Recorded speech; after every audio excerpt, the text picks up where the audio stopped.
Salut tout le monde, j'espère que vous allez bien. Alors aujourd'hui, on se retrouve pour un nouvel épisode et dans cette vidéo, je ne vais pas vous présenter une, mais trois genres de serpents opistoglyphes. Alors installez-vous confortablement, posez-vous et bienvenue dans le monde fascinant des serpents. Qu'est-ce que la denture opistoglyphe? Petit rappel, un serpent avec une denture opistoglyphe est un serpent équipé de crochets à venin reliés par des canaux à des poches à venin. Et la particularité des opistoglyphes, c'est qu'ils ont les crochets à venin au fond de la gueule et non pas à l'avant comme les protéroglyphes et les solénoglyphes. Dans ce genre de serpent, vous allez pouvoir retrouver Malpolon, Ramphiophis, Sifflophis, Pseudoxénodon, Psammophis et plein d'autres genres de serpents différents.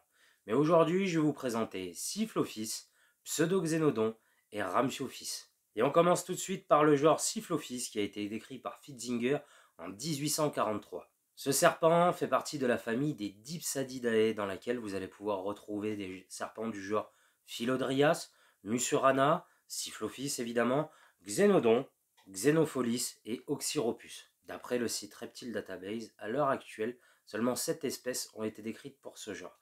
Vous allez pouvoir y retrouver Sifflophis aioma, Sifflophis cervinus, Sifflophis compressus, Sifflophis leucocéphalus, Sifflophis longicodatus, Sifflophis pulcher et Sifflophis woronzowi. Alors, malheureusement, sur internet, j'ai pu trouver des informations que sur Sifflophis cervinus et Sifflophis compressus, il n'y a pas énormément d'infos sur les espèces de ce genre-là, comme les deux autres genres que je vais vous présenter d'ailleurs. Donc je vais vous donner ce que j'ai pu trouver comme info et mes petites hypothèses à propos du venin. Au niveau de la répartition de ce genre, eh bien, on va en croiser d'Amérique centrale en Amérique du Sud, en passant par le Panama, la Bolivie, le Venezuela, le Brésil, la Colombie, l'Équateur et la Guyane. Ce serpent a l'air d'affectionner les milieux forestiers humides, très humides, des forêts primaires qu'on peut trouver en Amérique du Sud. Des relevés d'hygrométrie ont été faits en Guyane, là où on a retrouvé des Sifflophis compressus, et on avait une humidité ambiante entre 60 et 75%. Et on n'était pas dans la saison humide. En saison humide, on peut monter jusqu'à des 90%. Donc ce serpent a l'air d'affectionner les milieux particulièrement humides, comme les forêts primaires. Ces serpents ont un mode de vie terrestre et arboricole, on peut les retrouver dans les arbres jusqu'à 2 mètres de hauteur. Alors ce sont des serpents essentiellement nocturnes, mais qu'on va pouvoir rencontrer en pleine journée si jamais on les dérange ou qui se mettent en quête d'une proie. Et c'est des serpents qui ont l'air d'être assez vifs et assez nerveux si on les embête. Au niveau de la description physique, et ben là on est sur un serpent assez fin et élancé, avec une queue préhensile, donc pour pouvoir grimper dans les arbres et s'y accrocher facilement. Ce sont des serpents qui ont la tête qui est assez bien démarquée du corps, comparé à d'autres petits colubridés qu'on peut trouver en Amazonie et en Amérique centrale. Et tous les serpents de ce genre vont avoir des grands yeux, et on sait aujourd'hui que les serpents qui ont de grands yeux sont généralement des serpents qui ont une très bonne vue. Donc ça laisse à supposer que ces animaux voient très bien leur environnement et sont des chasseurs actifs à vue. Pour ce qui est de la coloration, et bien comme vous pouvez le voir, on est sur des serpents qui ont des couleurs assez vives. Pour ce qui est du comportement alimentaire, alors j'ai trouvé une étude sur l'alimentation des Sifflophis et je vous mets le lien dans les commentaires, donc n'hésitez pas à aller y jeter un coup d'œil si jamais ça vous intéresse. Et c'est une étude qui a été menée pour voir un petit peu de quoi se nourrissait ce serpent. Et en fait, ils ont découvert que ce serpent était très friand de syncidés et de geckonidés sud-américains, bon, des cinques et des geckos. Donc ce serpent a une alimentation dans la nature qui est saurophage, c'est-à-dire qu'il va se nourrir quasi exclusivement de lézards. Je dis quasi exclusivement parce que sur des forums, j'ai aussi trouvé des gens qui ont maintenu du Sifflophis en captivité et qui ont réussi avec succès à leur donner des petits amphibiens type petites grenouilles à manger. Les serpents s'en sont très bien accommodés. Donc il y a fort à parier que dans la nature, ces serpents sont aussi capables de manger des petites grenouilles. Et ça explique pourquoi ces animaux ont une si bonne vue. Effectivement, les lézards sont des proies quand même beaucoup plus difficiles à attraper que les rongeurs. Ça bouge vite, au niveau des colorations, ça a des couleurs qui peuvent aider à se fondre dans le décor assez facilement, donc ces serpents comptent sur leur excellente vue pour pouvoir chasser. Et au niveau de la technique de prédation, eh ben on est là sur un serpent qui mord sa victime et va inoculer son venin avec ses crocs arrière. Mais ça, j'y reviendrai après. Au niveau de la reproduction, et ben là on a affaire à une espèce de serpent où il y a dimorphisme sexuel. Qu'est-ce qu'un dimorphisme sexuel? Et ben tout simplement une différence assez marquée entre les mâles et les femelles.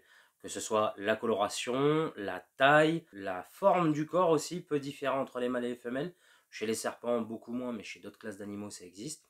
Et là, on est sur un dimorphisme sexuel de taille. Les femelles sont beaucoup plus grandes que les mâles.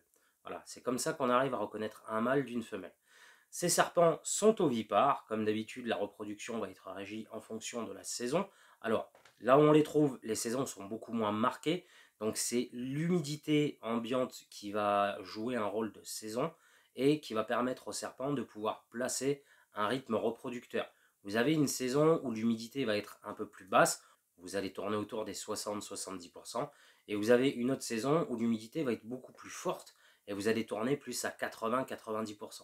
Donc, quand je vous dis que la reproduction est régie en fonction des saisons, c'est pas été, automne, hiver, printemps. C'est les changements climatiques du secteur où ils vivent. Par contre, j'ai absolument pas trouvé d'infos sur la durée d'incubation des œufs. Est-ce que les petits restent avec leur mère?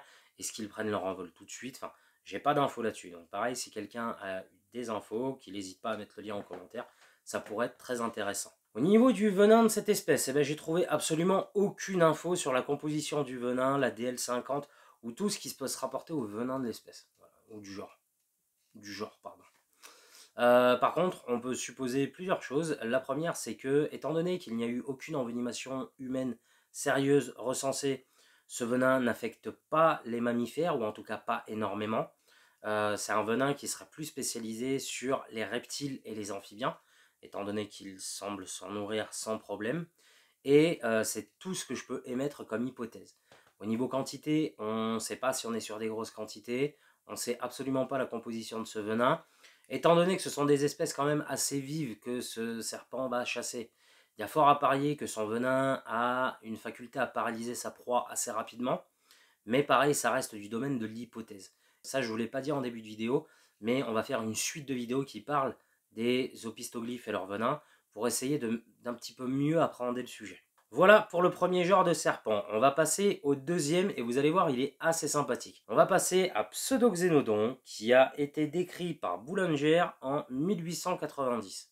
Les pseudoxénodons font partie de la famille des pseudoxénodontidés, famille qui va regrouper uniquement deux genres, les Plagiofolis et les pseudoxénodons. Ce genre de serpent va se rencontrer en Asie du Sud-Est. On peut le retrouver de l'Inde à la Chine en passant par le Laos, le Vietnam, le Cambodge, l'archipel indonésien, la Malaisie, le Népal et la Thaïlande. Donc on a une aire de répartition assez vaste. Ces serpents vivent dans les forêts d'Asie du Sud-Est et sont très peu observés dans leur milieu naturel. Ce qui explique le manque d'informations qu'on peut avoir dans la littérature ou sur internet sur ce genre d'animal. Et vous allez voir que c'est pas hyper rare en fait. Vous avez beaucoup de genres et d'espèces où on a très peu d'infos et où on connaît très peu les animaux parce que c'est tellement rare de les voir dans leur milieu naturel, de les croiser, de les débusquer que il y a quasiment pas d'observation. Les seules observations qu'on va pouvoir avoir, c'est en captivité et on va découvrir des fois des choses assez surprenantes. Ils ont un mode de vie terrestre et nocturne et sont de très bons nageurs effectivement. Les seuls spécimens qui ont pu être croisés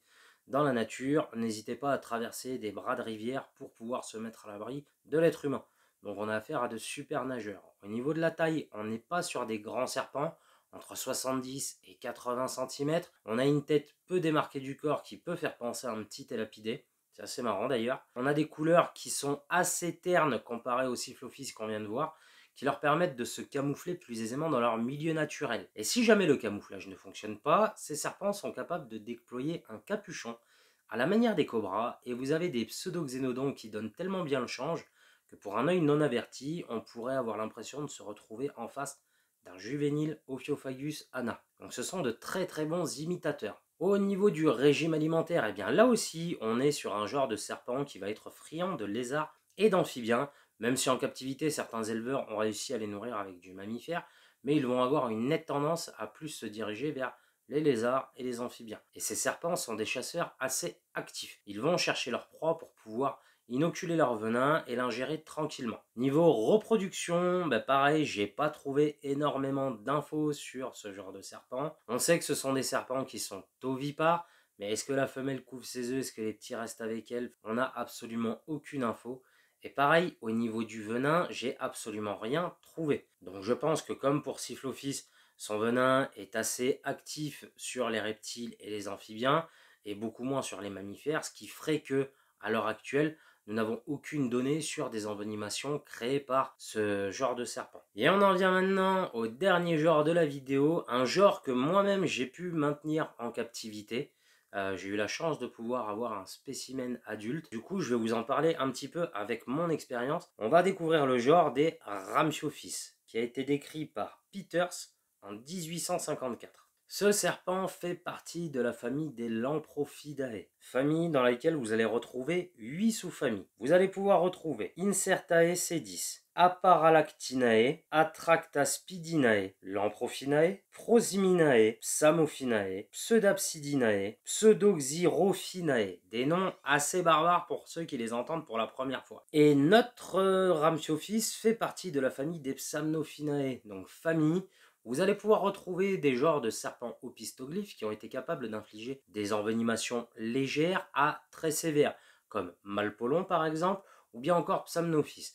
On a eu des retours d'études du venin de ces deux genres de serpents, et on a découvert qu'il était quand même très actif sur les mammifères. Alors pourquoi est-ce qu'il n'y a pas tant d'envenimation que ça par ces deux genres de serpents? Et bien tout simplement parce que les dents sont vraiment enfoncées loin à l'arrière de la gueule, et qu'il faudrait mettre son doigt tout au fond de la gueule du serpent et le laisser mastiquer pour pouvoir inoculer son venin et créer un risque. Après c'est pareil, ces animaux-là ne vont pas forcément chercher à mordre mais à se barrer, donc ils ne créent pas énormément d'envenimation. Mais il y a eu des cas de neurotoxicité par exemple chez Malpolon, donc c'est un genre qui n'est pas à prendre à la légère. Le genre Ramphiophis va se décomposer en 3 espèces distinctes. Vous avez Ramphiophis rostratus, Ramphiophis rubropunctatus et Ramphiophis oxyrhynchus, celui que j'ai pu maintenir en captivité. Ce genre de serpent va se rencontrer en Afrique subsaharienne, donc dans toute la partie sud de l'Afrique, et non pas l'Afrique du Sud. Et généralement, on va pouvoir l'observer dans des biotopes assez ouverts et arides. Ils vont avoir un mode de vie terrestre et fouisseur.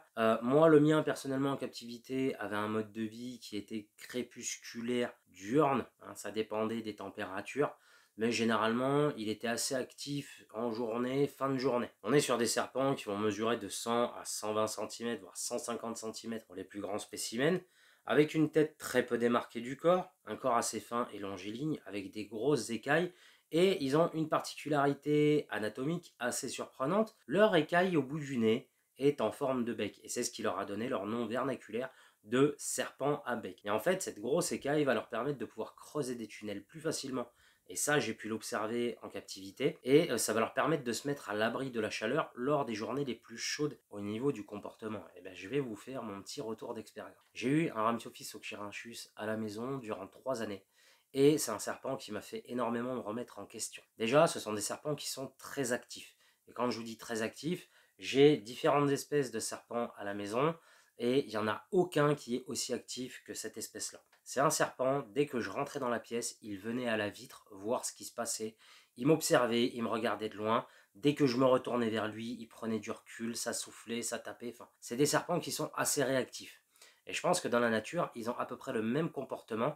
Et c'est marrant parce que des fois, je le voyais faire, il se dressait et il me regardait un petit peu en hochant la tête dans tous les sens. Ça me faisait un peu penser au suricate. Je pense que ce serpent fait extrêmement attention à son environnement. Au niveau du comportement défensif, c'est impressionnant. On a affaire à un serpent qui fait, moi le mien faisait 110 cm, mais ça souffle, ça tape, ça fouette de la queue. Si ça se sent acculé, ça n'hésite pas à mordre. Et j'y ai eu droit sur une manipulation à l'index. Alors heureusement, c'est pas allé plus loin. J'ai réussi à enlever l'animal sans lui faire de mal. J'avais quelques petites marques des crochets arrière. Il n'y a pas eu d'inoculation. J'ai eu une petite inflammation, mais je pense pas qu'il y ait eu d'inoculation. Et je vous expliquerai après pourquoi. Mais c'est impressionnant le comportement défensif de cet animal. Mais voilà, au niveau du comportement, c'est vif, c'est nerveux, c'est très observateur. On a même l'impression de voir un peu d'intelligence dans le regard de cet animal, c'est assez impressionnant. Au niveau du venin, eh ben, je vais vous mettre pareil dans la description quelques liens qui sont très intéressants sur le venin de Ramphiophis. Et c'est pour ça que je vous disais tout à l'heure que pour moi, il n'y a pas eu d'envenimation, c'était plus une petite inflammation. Tout simplement parce que j'ai trouvé un cas d'envenimation par Ramphiophis et la personne a eu une réaction quand même assez violente. Je vous mets des photos. Elle a fait un œdème extensif, bon, qui s'est résorbé au bout de 24 heures, mais on est quand même là sur un très bel œdème. Il y a eu des études sur le venin de Ramphiophis qui ont été faites avec des nerfs de poulet et des nerfs de rat in vitro, et un rat mis sous respirateur artificiel. Et en fait, ils ont découvert que le venin de Ramphiophis était capable d'arrêter complètement la transmission de l'information. Arrêt de la transmission de l'information, je vous le donne en mille, on est sur un venin neurotoxique. Et quand ils ont décidé de faire l'expérience sur un rat qui était sous respiration artificielle, et ben en fait, le venin de Ramphiophis a tout simplement fini par arrêter le cœur du rat. Donc, le rat n'est pas mort, ne vous inquiétez pas, il a été réanimé, tout va bien. Et oui, ce sont les expériences qui sont faites sur les animaux avec les venins, mais ça, j'y viendrai dans une autre vidéo, d'accord? Mais en fait, Ramphiophis a un venin qui serait essentiellement neurotoxique. Et c'est pour ça que je vous dis, on sait absolument rien de ces venins, et il y a très peu d'études qui sont faites, et c'est dommage, parce que on ne connaît pas du tout les quantités de venin qu'il est capable d'inoculer. À l'heure actuelle, il n'y a aucune envenimation grave qui a été faite par cette espèce sur l'homme, mais clairement, on est sur des venins qui peuvent, en fonction des personnes, engendrer de vives réactions, comme vous avez pu le voir. Voilà les amis, donc ça c'était la première vidéo de la petite série. Je vous ai présenté 3 espèces opistoglyphes, et dans la prochaine vidéo, on verra un petit peu ce que peuvent faire les venins quand ils ne sont pas étudiés, et ce que ça peut engendrer comme erreur. Dans la 3e vidéo, on verra pourquoi est-ce que le système inoculateur des opistoglyphes est moins performant que celui des élapidés, donc protéroglyphes, et des vipéridés, donc solénoglyphes. Et ensuite, on verra un petit peu des cas de morsures d'opistoglyphes qui se sont très mal terminés, et je vous parlerai d'une personne dont j'ai lu le rapport de sa mort, littéralement le journal de sa mort, à savoir Karl Patterson Schmidt, qui a donné sa vie pour la science. Voilà les amis, c'est la fin de cette petite vidéo. Alors si jamais le contenu vous plaît, n'hésitez pas à vous abonner, à liker, à partager, à commenter, activer la petite cloche des notifications, pareil. Si vous avez des retours à faire sur la qualité des vidéos, n'hésitez pas, moi ça me permet de me remettre en question, d'apprendre, d'évoluer, de me former, de faire ce qu'il y a à faire pour vous donner du contenu qualitatif. Sur ce, je vous dis à la prochaine, je vous souhaite une bonne fin de journée, on se retrouve très vite pour de nouvelles découvertes sur le monde fascinant des serpents. Ciao!